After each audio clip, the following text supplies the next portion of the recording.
Hello everyone, my name is Deckerlink, the trained unprofessional, and I'm back. I never did wind up getting that surgery I needed because the hospital won't fucking do it, but if you want to hear all about that medical shit, I have plenty of fucking ranty fucking whatever videos to explain all that away. We don't need to go into that right now. On February 5th, 2017, I uploaded the first episode of my first ever visual novel playthrough on this channel, and ever since then, in the next 2 years I've been doing this, I have played over 20 of them so far. Some of these games have changed my life entirely, given me aspirations of creativity and maybe making a visual novel of my own. Les gasp. Others, however, have made me feel like quitting YouTube entirely. So, yeah, ups and downs.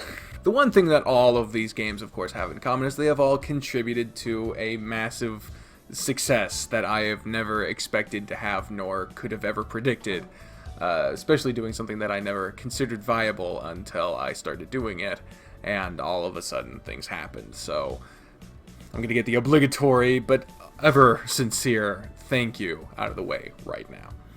Thank you. I almost didn't say it. Here recently I noted on Twitter, which, by the way, follow me on Twitter, @DeckerLink, very easy to find, that my original goal when I got to 10 visual novels was that I was going to rank them. I've always been a fan of lists, watching and creating the same, and so I decided when I get to 10 I'd make a top 10, and as you may have noticed, I didn't do that. So, that begs the question, which of these visual novels have made my heart swell, and which have made it wither and cry in despair and betrayal? You can tell I'm going to be a little bit bitter about a couple of these. As if this preamble wasn't long enough, I do have a couple of caveats to get out of the way, some very important things to keep in mind. The rankings on this list, as I will reiterate many times because sometimes it will seem a little hard to justify, the rankings on this list are based purely and solely on the experience I had playing these games. This is just a list of my favorites. This is not a list, a definitive list, best objective list of all the best quality visual novels of all time. That's not what this is. I am also aware of a glaring bias in the form of all of the above, my interview podcast where I have talked to a number of the devs that works will be on this list, and I want to very clearly state that my relationship and my opinion of the business practices or the personal lives or any interaction, direct or indirect, with the devs outside of just the game, nothing to do with this list. Also, kind of honorable mentions, I guess. I have excluded some games that could technically have qualified, but for various reasons I have taken off this list, like Utawarima. Oh shit, I gotta do the fucking reviewer thing where I get all up in the corner. Games like Utawarimono. Fuck, that's a game title. Which is more of a visual novel inspired RPG. It's a battle tactics Fire Emblem type of thing. Not really a visual novel. I've also cut out Monster Hunting for Love, Dream Daddy, and the other one for being more dating sim and less visual novel. They tell stories, but well, in the case of Dream Daddy, it's literally called a dating sim. Monster Hunting for Love is a one-shot where your goal is literally to date someone, and the other one is garbage. And lastly, I've also left out the IDECA or IDEKA or however the fuck that's said, because they're one-offs. They're stuff that is based off of comics that I've never read, so I feel like they'd be ranked unfairly lowly because of that. So, with all the caveats in the world out of the way, we can finally end this preamble and get down to business. Let's do the do and start off with our bottom number 20. This entry is already gonna probably piss some people off and make them regret asking me to do this list, and it's a doozy. My least favorite visual novel of all time is the much adored and often lauded Moray Natsu. Oh, hell yeah. This summer vacation was more work for me than most jobs I've had in my life. This game was most people's first visual novel in the furry fandom, and so there was a lot of excitement going around when people heard that I got my hands on a copy, thanks, I believe, to CV4, McCry1, the channel musician person. Nostalgia was flowing like shit from a newborn, right up until about the first episode. Immediately, I was getting shit on from all sides because I wasn't doing the voices properly. I wasn't expecting Koya to sound like that. Or I was going down routes that weren't the right routes to go down. Thank you, the developers, for not finishing this fucking game. And of course, the biggest crime of all, renaming the main character. Oh, God. Because the level of butthurt that I had to deal with while playing this game honestly made me scared to come back to it, ever. Which I had to do twice, because I quit this game twice. But I did come back, and I can honestly say I wish I didn't. Right away, it was obvious in this version that I was playing, whether it was the official version. There was just only a fan translation, which to my knowledge is the only translation that can exist, because the original was never officially translated. The translation was a bit off. I already got in trouble once for criticizing the precious translator of a game, which was stupid enough by itself. But nevertheless, I had no fucking clue what was going on at, any point in this game. Nothing made any fucking sense. No one was talking like people. I mean, there's that meme of, I say a thing, and then the resulting dialogue has nothing to do with that. That's the sign of a bad game. But not this one, in most people's eyes, apparently. And the main character was a delusional airhead that whenever he wasn't spacing out or complaining about the goddamn heat, he was sexualizing a minor. Ooh, God, that Shun route, huh? I think it would be fair to say that my perspective of this game was probably skewed a little bit by the fact that I wound up on the Shun route, a route that even some fans are about. And I understand that there's a cultural difference at play here, and while I have been told I need to be a little more sensitive to that, I don't give a fuck what your culture says if you're sexualizing a minor, or at least depicting a character as a fucking child. They should have nothing to do with sexual content. For the record, I'm not fucking just wearing an America shirt. It's United States of Smash. My Hero Academia is my favorite fucking show ever. That's not me playing I like Japanese shows too, so I can say whatever I want. No, I didn't want the look of saying I don't give a fuck what your culture says while wearing something with the American flag on it as a white male. Not a good look. But yeah, the depiction of Shun in this game was downright pedophilic, and it should not be enjoyed or celebrated in any sense. Ever. I have been told that the other routes are better, but given the fact that a lot of them weren't even finished because even the creators had had enough of this game before it was finished, yeah, I'm not going back to fly. I'm not playing those. I'm not doing it, man. Fortunately, I don't need to, as the somewhat controversial fan remake has shown a lot of promise, but we'll get to that when we get to that. Next up, at number 19, we have the only other title, or really titles, that left an overwhelmingly negative impression on me. Enter the Lagoon Lounge trilogy. Yes, 3 games in 1 entry. Is that cheating? No, because telling these games apart is fucking impossible. They look identical. They all have the same problems and the same, good things. There are some good things. I'm not gonna pretend that these games are fucking irredeemable, but there's some bad shit in there. Because, hell, it has good art.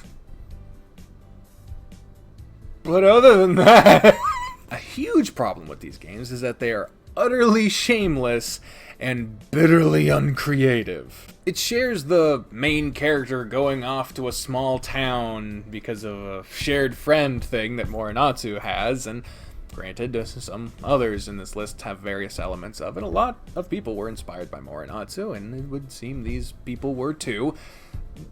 But this one shoehorns in sex, like Moray Natsu, at any given moment with seemingly no discernible reason, while not at all focusing on what it's actually like to live in a small town and live at a tourist, and work, not live, well, sometimes, at a tourist trap cafe favorite kind of place. This is where you're going to find that my view on sex is a little more complex than just a blanket okay statement was.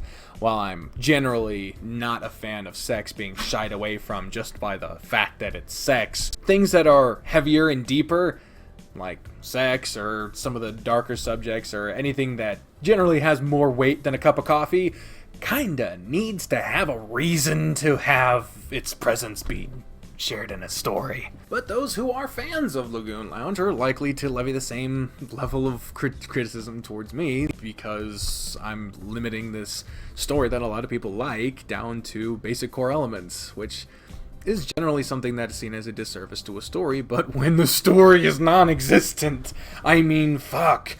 Do the characters matter in this game? No. They all just want to fuck and make it to the next day. And granted, that is most humans, but there's more to people than that. The characters don't matter in these games. That are stories about characters. What the fuck? People are allowed to have whatever view they want of this game. If they love it, I will never tell them not to. But in my view, this is an uncreative story in an unimaginative place, shoehorned meaningless sex in for no discernible reason, culminating in just being bored. And of course, there's the cultural difference stuff, discussing the sexual objectification and molestation of a minor. Again, no. Bad. This game takes it an extra step up because one of the main characters is a sexual predator that never gets their comeuppance, or is really generally seen as doing anything wrong. I didn't finish the third game because I couldn't fucking stand it anymore, so maybe he gets his comeuppance. I don't know, but no. But it at least was way easier to follow than Moray Natsu. Shit relatively made sense in terms of a language perspective, and if I remember correctly, this game was translated by the same person, but I don't know that for certain, so don't take that for gospel, but this is definitely a step up in their level of quality. So that keeps it from being at the bottom of the list, but only just. Coming in at number 18 is our first really unfortunate ranking. Our third from the bottom is a relative newcomer to the channel, After Class. I want to stress right away that the majority of the reason why this game is at this point on the list has nothing to do almost at all with the game itself. The problem that I have with this game that led it to being ranked third from the bottom is not because of anything bad that the game did. I just haven't played it much. That's really it, because I've had, what, two episodes of this game? I really don't know anything about this game. There really hasn't been anything done with that small first impression that I was given. And of course, there's the small issue of the coach character being just a random molester, real too touchy-feely, that, of course, the main character knew from high school, so we didn't get to see it in the game, but it is implied, if not outright stated, that this dude basically molests minors. But a lot of people like that character, apparently. Maybe I'm getting the impression wrong. I imagine that this game, when I do this ranking again in a few months' time, maybe a year's time, their position will have changed because I fucking have played it more, so I'll actually know what I'm talking about. I think the last episode gave a little bit of a glimpse that there's something a little more going on than what we've been led to see so far. So I guess we'll just have to wait and see. Next in at number 17 is Angels with Scaly Wings. This is another game that I got a lot of requests for, and occasionally still do, from people wanting me to bring it back. And I've said in the past that I intend to bring it back, but the more I've gotten away from it, and the more I've just let it go and stay in the back of the pile,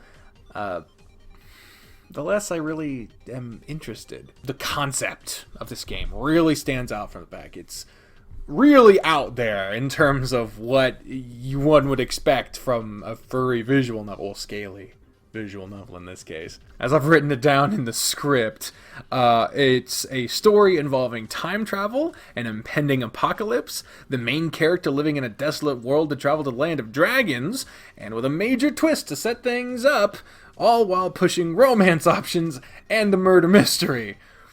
Such a complex and multifaceted plot begs for more time to resolve. However, because of one of those elements being the impending apocalypse, you get kind of a Majora's Mask thing, where all that shit has to be crammed into a time limit.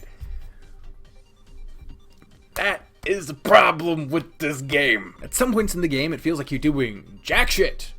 Nothing at all. Solving puzzles with books and shit you're finding in the fridge. And other times, it feels like you're just getting crammed with so much dialogue and story stuff that none of it sticks because it doesn't make any sense. You have to play it multiple times in order to actually understand everything of what's going on in the story. And while that is a shared theme among visual novels, the whole idea of choice, making something that you want to play over and over again, the problem is that in order to entice your players to want to play your game over and over again, the game needs to be fun.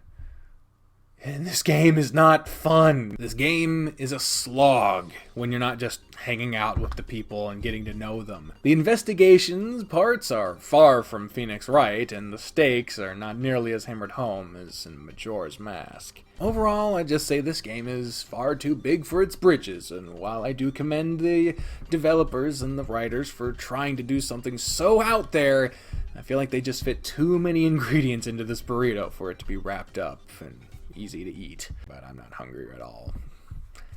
God, this body don't maintain itself. My face is getting so warm. What the fuck? Next up is another game that I haven't really had the chance to see too terribly much of, but more so than after class. It is Homecoming, Moray Natsu Revisited. I can imagine that some of the Moray Natsu loyalists out there are a little pissed that the controversial fan remake is wound up so far higher up on this list than the original. Honestly, I fucking hate that shit. Oh my god, the developers of this game get way too much shit for just trying to express their love of a game. And not all remakes are inherently bad. You want an example? Look at the Marvel movies pre-MCU. Whoo, some of them were bad. However, of course, none of that has anything to do with the ranking on this list. So, why is it here? Well, as I said, my experience with this game has been limited. There's not much of it to play. So when the complete overhaul came out that had new art and was on RenP and was endeavoring to basically replace all the old art assets to complement the new story, which wasn't entirely new, but it was at least updated, culturally relevant, and not banking on pedophiles, I was surprised. I was surprised at how much just replacing the art made a difference. Sure, there are some art designs that are quite a bit different than the original, whether you like him or not, but just because Mark Ruffalo isn't fucking Lou Ferrigno doesn't mean he's not a good Hulk. I really liked Endgame. I personally am really glad to see the evolution of Shun, a character that I could not fucking stand in the original. Now, instead of just being a veritable kid that is apparently around the same age as everyone else, but no one treats them like that, not even themselves or their family, now they're kind of a jaded gamer type that is struggling to deal with what they want to do and versus the expectations of their very religious family. Across the board, the characters in this game feel much more like actual fucking characters and not just animal archetypes that are primed for the fucking. And I'm very pleased with that change. Pretty much the only reason why this game isn't higher up on the list is just because there isn't much of it out yet. And of course, the fact that it is updating a kind of unoriginal plot instead of being a new plot, yeah, it's low for now. But later on, when there's more of it to play, and like I said, with After Class, once this list gets updated, I'm sure the rankings will be quite different. I look forward to seeing where this one goes, but for now, it is where it is. Buckle in, folks, because number 15 is an all-human visual novel.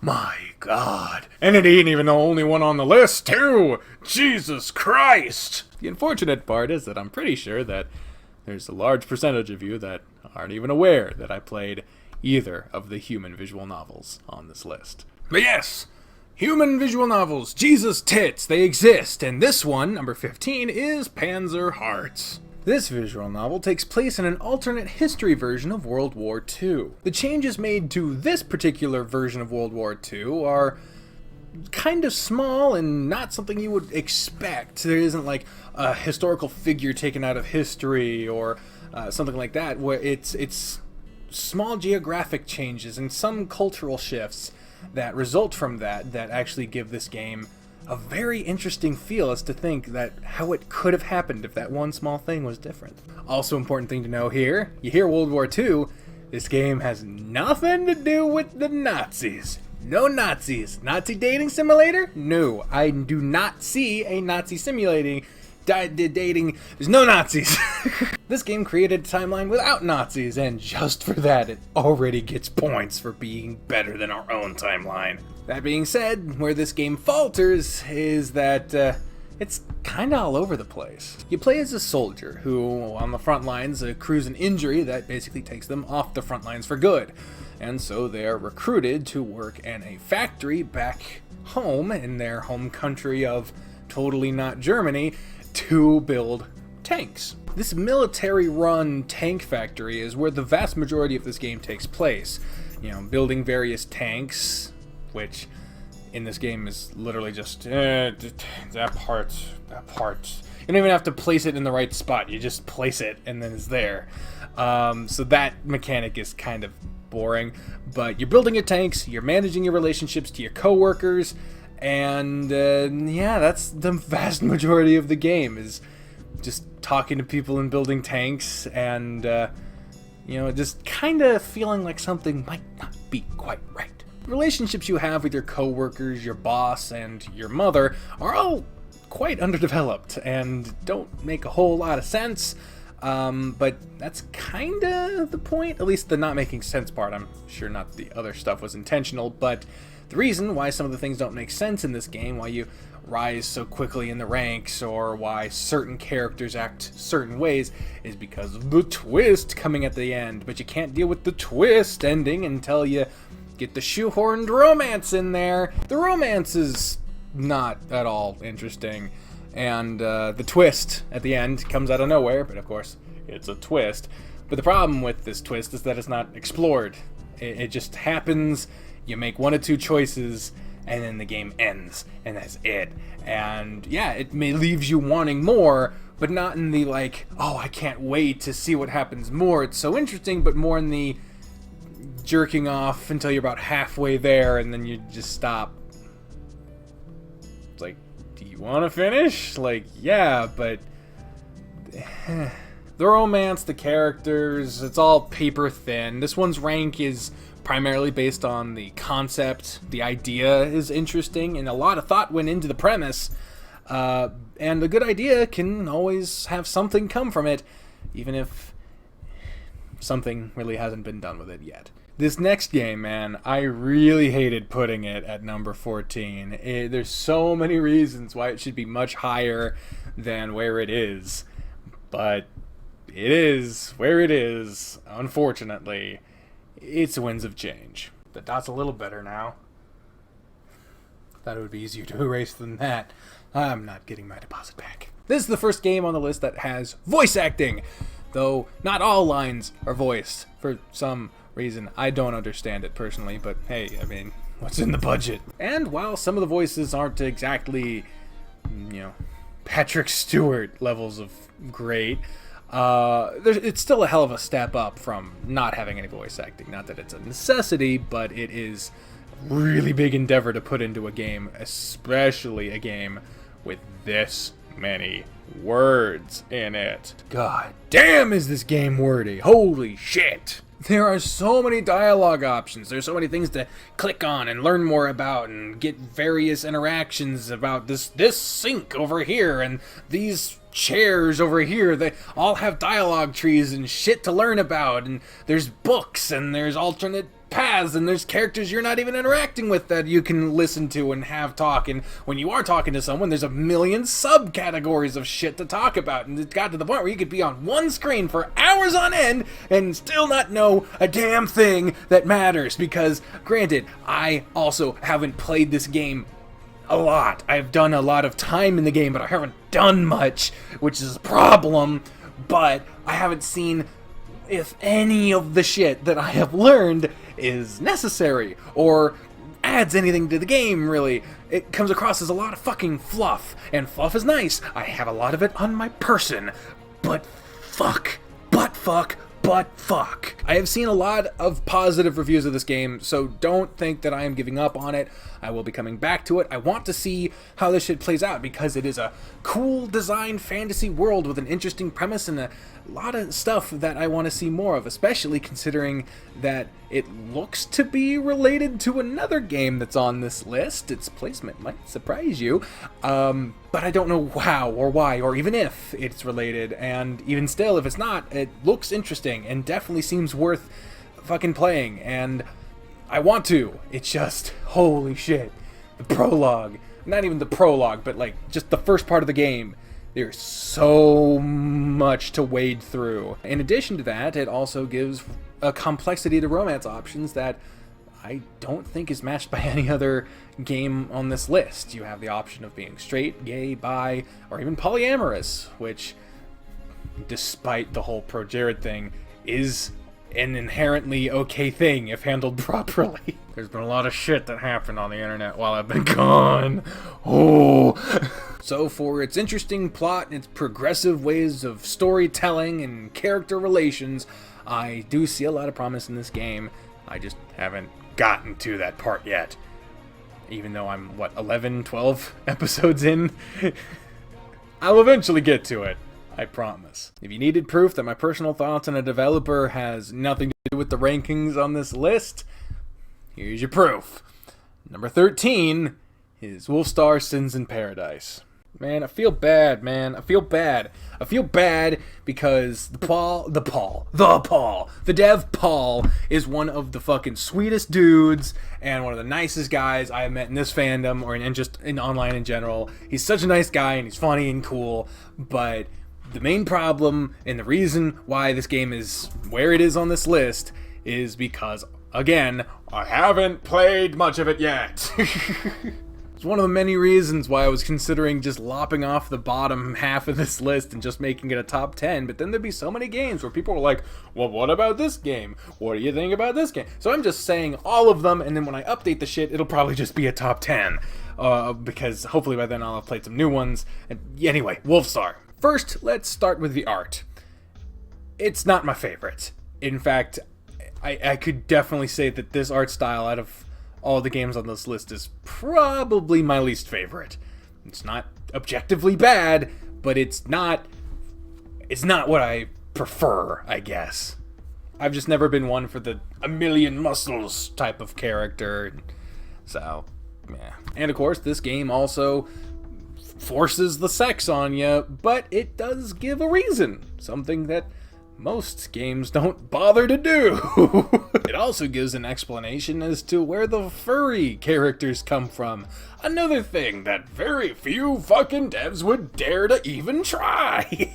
I haven't seen the payoff to any of these explanations because I've only done a couple episodes of it, but at least there is something there. And that is a step up. This game also has the first mention of a trend you might see later on in this list, I don't know, which is the fascination with questioning the inevitability of life and death and the very nature of those inevitabilities. I like turning those things on their heads and putting a little different slant on them and seeing other people's thoughts on that, and this is one of a few examples on this list of that.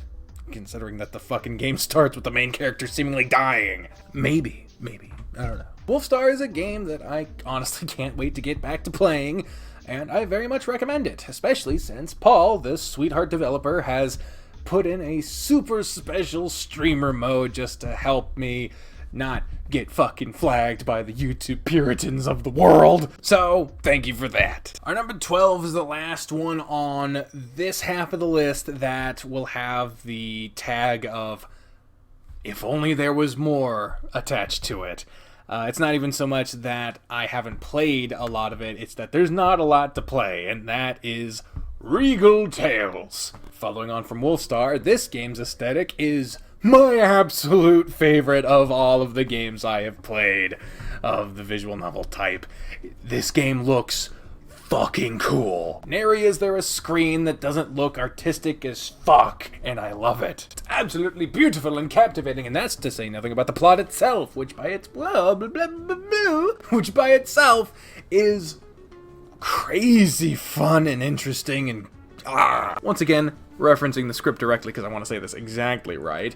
For a visual novel to focus on a badass warrior clan-leading Amazonian single mother who can and will do everything and anything to get her way and put down those who would do her people harm is already enough to sell me on a concept. Unfortunately, due to a bit of development hell, this game has found itself stalled a number of times, resulting in updates being a bit few and far between. However, with a new opening sequence being shown on Twitter and the reveal that they're going to be integrating voice acting into this game, there is a lot to look forward to with this title, and I highly recommend watching it. Our last game on the bottom half of this list is a game that, due to circumstances not really pertaining to the game itself, I will probably not be returning to. Number 11, the controversial Blackgate. Blackgate. A lot of consonants. The game's concept by itself is a game that deserves to be explored and is something that is really quite interesting, and once again does that turning death on its head kind of thing, and the art style is unique and interesting. It's not exactly pleasant, but it's not supposed to be. The game itself is not supposed to be pleasant. It's about what happens after you die. Maybe, kind of, in a way. In a bizarro world sense, it's very weird and interesting and cool, but there's also a lot of problems. This game starts with your main character seemingly dying, kind of like Wolfstar, but in this way, you really don't know if you did, or if you did, how, or why, or where, or what the fuck, and then you're all of a sudden in a world that doesn't make a whole lot of sense. The librarians are the cops, and the cops are more like tourist handlers, and the politicians are just owls that do nothing, and everything runs out of the bar. I don't get it, and I couldn't explain it if I tried. The problems come in with, first, there being far too many paths to choose from that have not been developed very far. Because of this, the game becomes quite frustrating to play, because you'll be like, oh, this route got updated. 2 minutes later, to be continued.